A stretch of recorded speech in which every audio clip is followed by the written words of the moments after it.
Hello, everyone, and welcome to the Golden Astrologer Podcast. This is Deb McBride, and today is the 30th of August, 2020, and I am broadcasting from lovely Escazú, Costa Rica.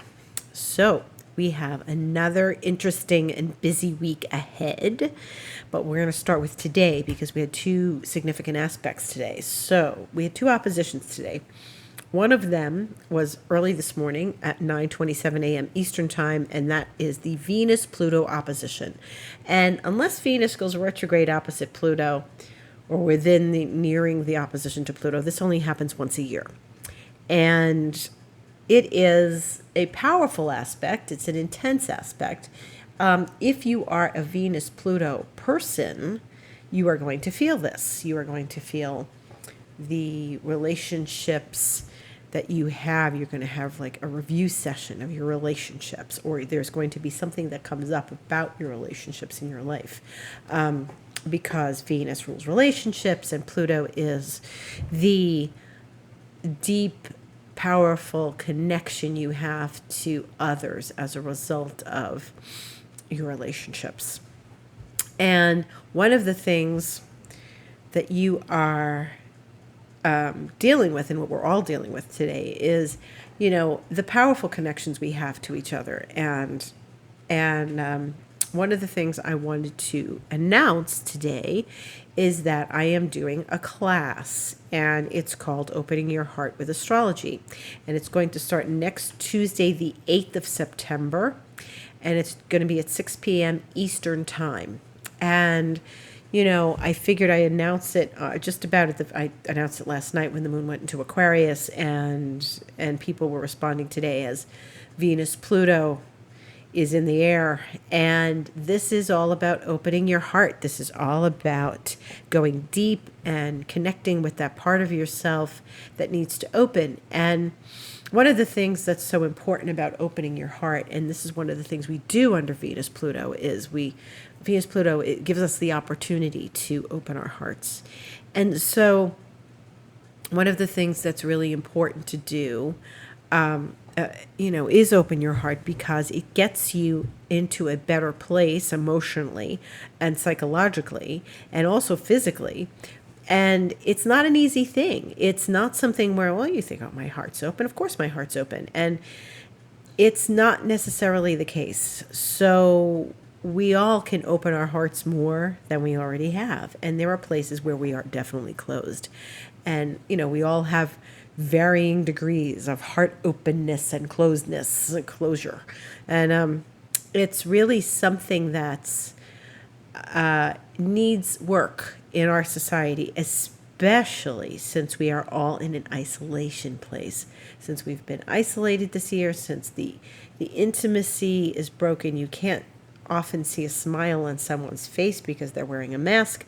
There's a lot because of this COVID crisis that has brought intimacy to a halt in some ways. So I'm trying to encourage more heart openness and compassion for others and for ourselves during this time. So we're going to do a lot of interesting things in this class.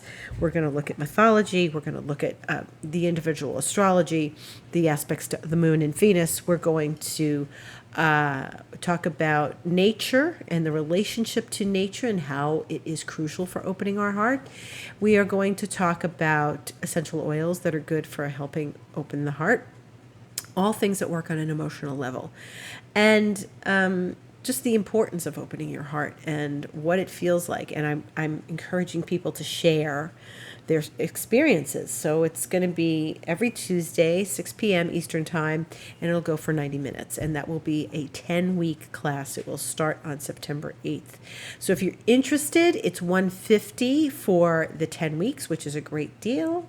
It's only $15 a class. You get my attention. You get tools and tips and meditations and all sorts of stuff. And we're going to discuss what tools might need to get for helping yourself to open your heart. If you are interested in signing up, please go to my website, go to thegoldenastrologer.com, go to book online, and scroll down, and you will see the opportunity to sign up for the class. If you're interested and you're not sure and you want more questions, you can read about it on my blog, which is Astrologer's Thoughts. If you scroll down on the landing page of my website, you can click on Astrologer's Thoughts. It is the first and latest blog. Or you can write to me, info@thegoldenastrologer.com, and ask me about it and say you're thinking of taking it and you want more information.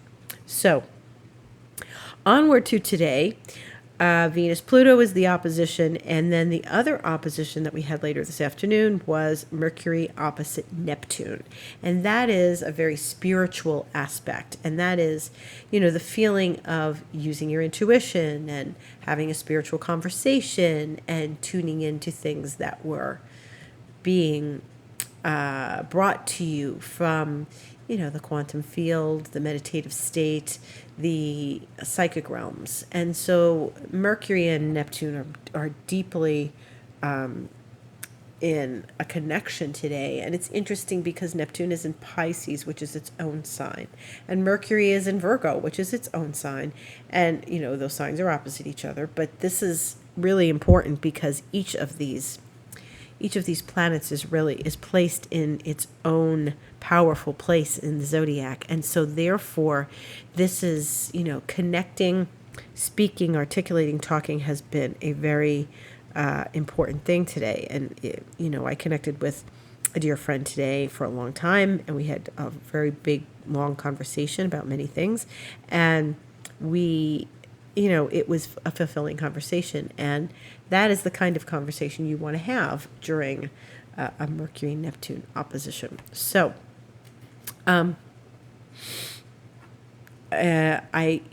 two oppositions in one day, there's a lot of energy flying around. So, talking about relationships, talking about people that we've connected to deeply, talking about our profound experiences, both with Venus, Pluto, and with Mercury, Neptune. This encourages deep conversations. So if you haven't had a deep conversation yet this weekend, perhaps you will tomorrow. There are not a lot of aspects tomorrow. The moon is in Aquarius, but what we've got coming up this week is a full moon on Wednesday, and it's 1:22 a.m. Eastern time, which means it's like 11:22 p.m. here. And the full moon is, again, it's Virgo and Pisces, because the sun is in the sign of Virgo, and Pisces is where the moon is, and this is at 10 degrees of each sign. And so it's important to pay attention to that Virgo-Pisces aspect, because the relationship between them, Virgo is very practical, Pisces is very spiritual, but they are healing. That is the healing axis in the zodiac, because Virgo is sort of the practical means of healing, going to the doctor, getting a checkup, going into a system, the details of your anatomy. But Pisces is the more spiritual realms of healing. It is also the ability to be a healer. Virgo takes care of their health. They tend to the details of their health. With Pisces, it's more, if someone's a doctor, then usually they've got a gift for healing. We hope, anyway. With the doctors that we see, we hope that they have a gift for healing. And that's what Pisces is about. It's a healing gift, whether it's spiritual, whether it's physical, whether it's emotional, psychological. You want your healer to be gifted, no matter where they are working with you, on your body or in your spirit. You want them to have that magical, almost, ability to recognize what's going on. So you want somebody really smart, and you want someone with a lot of heart and compassion. That is part of Pisces. And the other thing is that Venus is going to be very busy this week. So now we have Venus, Pluto. Now remember last week I said that Venus was going to start moving in the direction where, Mars is. Now Venus is in Cancer. Mars is in Aries, and it's been doing the same thing. It's been making oppositions where Mars is making squares to those planets in Capricorn, as we have talked about. Venus is making the opposition because she's in Cancer opposite Capricorn. So last week we had the Venus opposite Jupiter, and today we had the Venus opposite Pluto, and Wednesday we will have Venus opposite Saturn. So Wednesday's a bit intense. It's got a few things going on. We're going to have the full moon. And once the full moon is over, it's going to, later that evening, several hours later, the moon is going to greet Neptune. So it's, a monthly thing where the moon greets Neptune, but it is in its own sign and it will have just been full. So this is a powerful intuitive day. One of the things that's also important is happening that day is the sun is trining Uranus. So the sun is in Virgo because it's that Virgo kind of time of year, and Uranus is in Taurus, and it's in an early place in Taurus.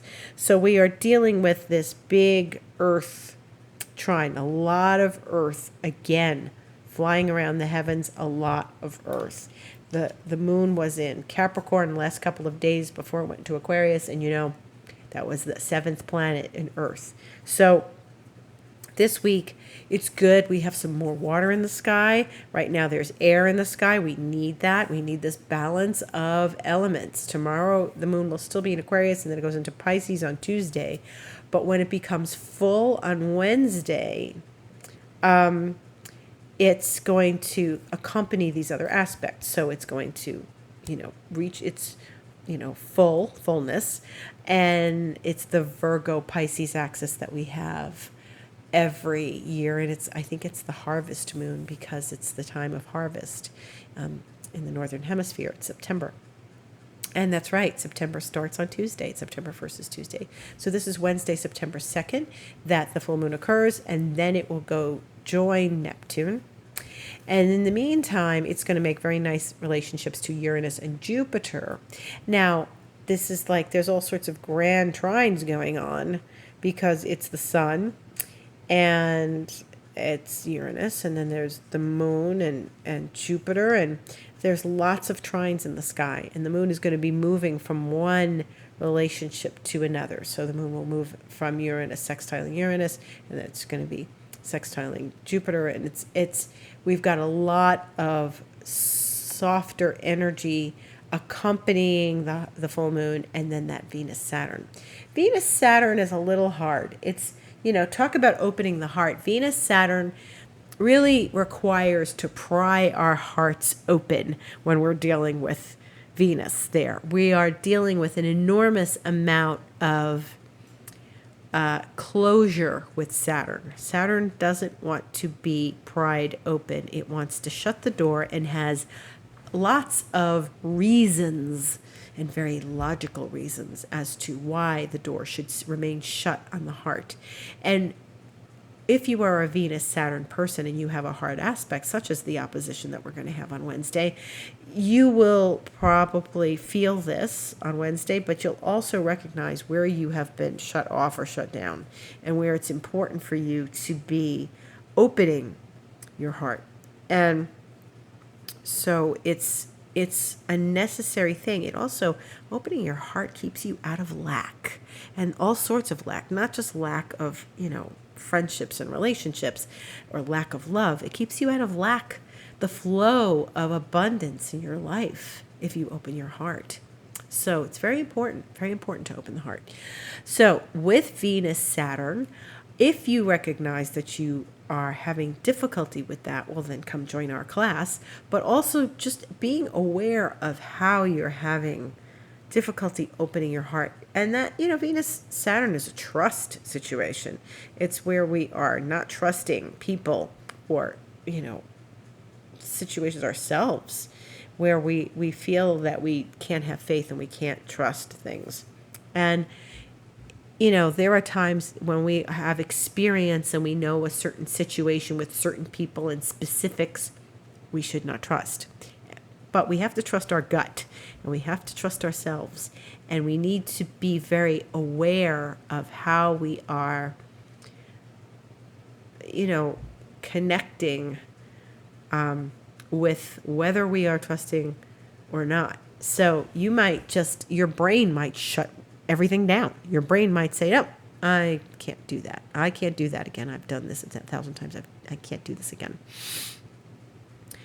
But you have to be very, very aware of where it needs to, those trust issues need to melt, and they need to soften, and they need to become something other than, closing the door.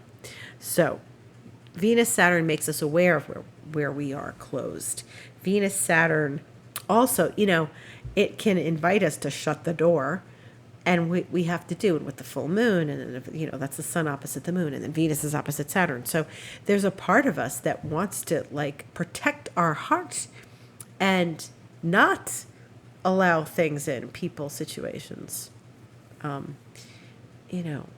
the love or the kindness or the compassion of another person. So we have to be warm and open, and sometimes it's a little harder to do that under a Venus Saturn.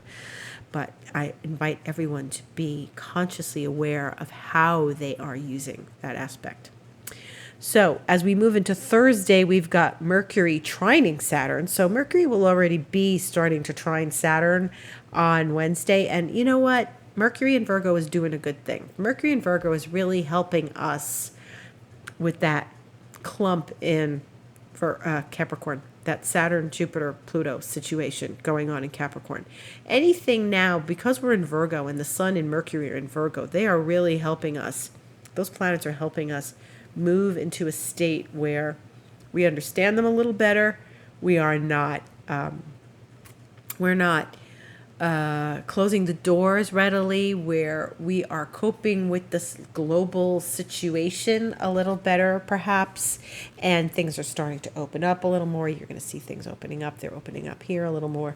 And it's just a very interesting time as, things start to trine later in the game. See, the last time that bunch of planets got trines, which are soft flowing aspects and provide opportunities, was back in Taurus. So that was back in April and a little bit of May. But we have the opportunity now to communicate more easily because Mercury is trining Saturn. And eventually, Mercury is trining Pluto as well Tuesday. So eventually we're going to see that this component of Mercury, it's been involved with Jupiter and Neptune and Tuesday Pluto and Thursday Saturn. You will get to see how we are communicating about the current events, but also how we are open to communicating with ourselves as to what we're experiencing, what we're going through as a result of that pile of planets in Capricorn. So I invite you to have conversations with those you love. The door is open to have conversations, and please, initiate a conversation with someone. If there are things that need to be ironed out or talked about, these are the times to do it. And on Friday, Venus will finally reach the point where it squares Mars. So now Mars is finished squaring that clump of planets in Capricorn and that cluster. And Venus is now, as she moves past this opposition to Pluto and then past her opposition to Saturn, she will then square Mars. And she's moving, and then so the relationship planets, this happened before earlier in the year, they were squaring each other, but Mars is starting to slow down because it's going to retrograde next Wednesday the 9th. And so it's interesting, we're going to see some relationship dynamics come forward this week with the full moon, with Venus's aspects. Venus is very busy. Today, Pluto, Wednesday, Saturn, Friday, Mars. Venus is very busy this week. So she's maybe in complicated relationships, but she's revealing stuff to us that's important. So we have to understand what's being shown to us and what's being revealed to us.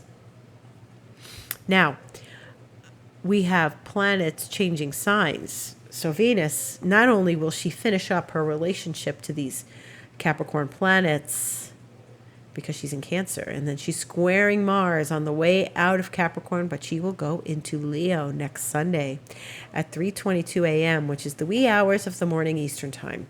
So Venus is going to like bang, bang, bang, hit all these planets in Capricorn, then shake hands with Mars, sort of, maybe battle with Mars a little bit, and then move into Leo. And, neither of these signs are a problem for her. She's, Venus in Cancer is nice. It's a good place for Venus because it's a water sign. Venus in Leo is lovely because essentially where Venus is, it's going to be in a lively creative area. So when it spends these weeks in Leo, and it's going to spend the rest of the month there, it's going to really encourage our creativity and be a little sparkly, So Venus moves into Leo next Sunday the 6th. And Mercury changes signs and goes into Libra on Saturday. So Mercury and Venus, the inner planets, are very busy this week. So we've got action happening. Mercury is going into Venus's domain. And so he will answer to Venus, and Venus will be in Leo, which is the sun's domain. So when the sun is in Virgo, going back to Mercury. So this is what we call a ring disposition, and dispositorship is where planets are sitting and how they are speaking to one another and where they are sitting in the zodiac. So Mercury's in Venus's sign, Venus is in the sun sign, the sun is in Mercury's sign. So they're all going to talk to each other, Venus, Mercury, and the sun.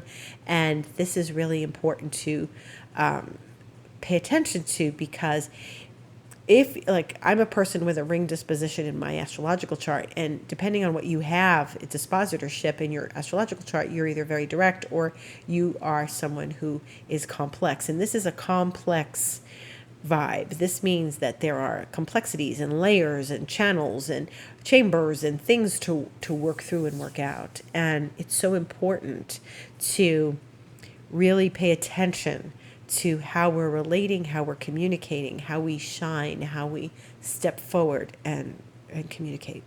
So that's another thing. So there's lots of stuff going on this week, and it is very interesting, and we are going to be continuing to be very busy. The energy is not letting up. It is not. And it's important to pay attention to how we're using our energy and how we can actually,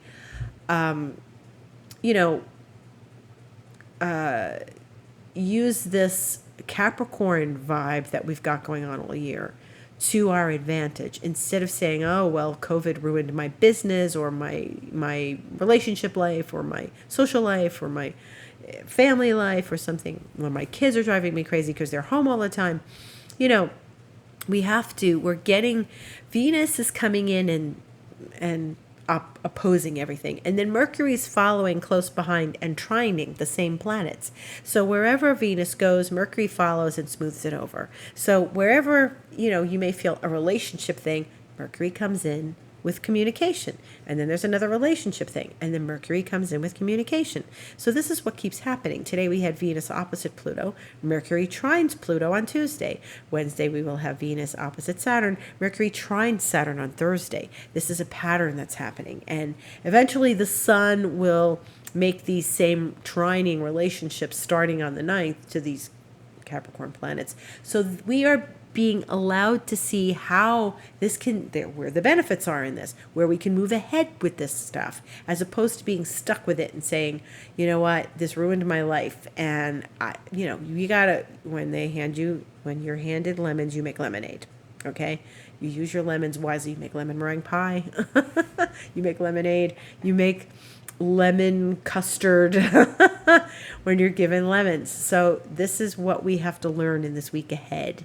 How to turn it into something positive, or how to turn it into something interesting and good and beneficial to our lives. Trines are opportunities. They do not mean that it absolutely automatically happens. The opposition is when we get something, that's going to make us act,